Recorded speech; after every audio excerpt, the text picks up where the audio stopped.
warahmatullahi wabarakatuh. Halo semuanya, perkenalkan nama saya Mary Retnawati. Saya mahasiswa Universitas Ma'arif Lampung, Prodi Bimbingan dan Konseling Pendidikan Islam, semester 5. Di sini saya akan membahas tentang sejarah psikologi abnormal. Sejarah psikologi abnormal itu mencakup perjalanan panjang dalam memahami perilaku yang dianggap tidak normal atau menyimpang dari norma sosial dan medis. Pada masa prasejarah, pada zaman purba, gangguan mental sering dikaitkan dengan kekuatan supranatural.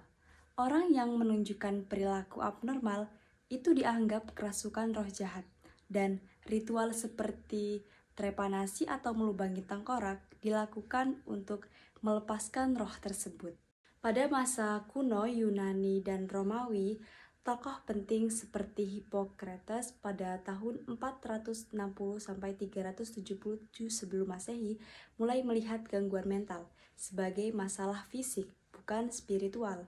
Dia berteori bahwa ketidaksinambungan cairan tubuh atau humor seperti darah, lendir, empedu hitam, dan empedu kuning mempengaruhi kesehatan mental.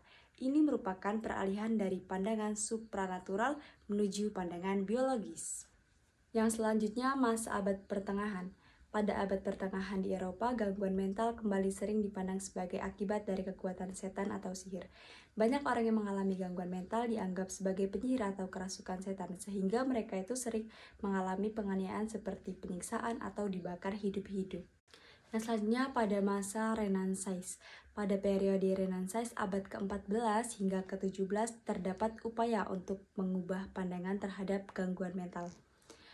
Paracelsus, seorang dokter dari Swiss, menolak gagasan tentang setan atau percaya bahwa gangguan mental itu adalah penyakit yang dapat diobati. Meskipun masih ada perlakuan kejam, beberapa rumah sakit mental mulai dibangun seperti Baldam di London. Yang selanjutnya, reformasi moral abad ke-18 dan ke-19. Tokoh penting seperti Philippe Pinel di Prancis dan Dorothy Dix di Amerika Serikat memulai reformasi dalam perawatan orang dengan gangguan mental.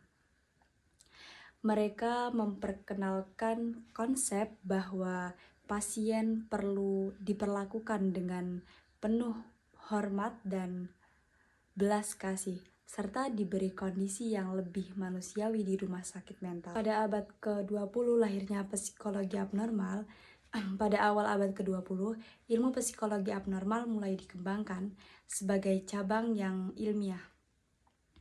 Beberapa pendekatan yang berpengaruh dalam periode ini meliputi: yang pertama ada psikoanalisis oleh Sigmund Freud yang menekankan peran ketidaksadaran dalam perilaku abnormal.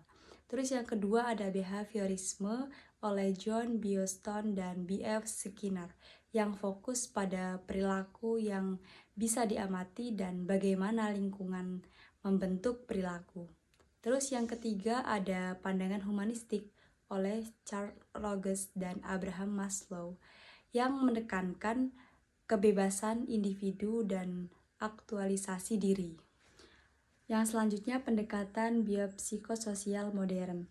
Pada akhir abad ke-20 hingga sekarang, pendekatan biopsikososial menjadi landasan dalam memahami psikologi abnormal.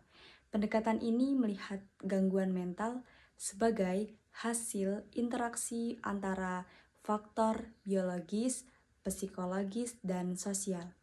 Perawatan yang digunakan saat ini mencakup psikoterapi, terapi perilaku kognitif atau CBT, pengobatan, serta pendekatan multidisipliner lainnya. Yang selanjutnya, pengembangan klarifikasi gangguan mental.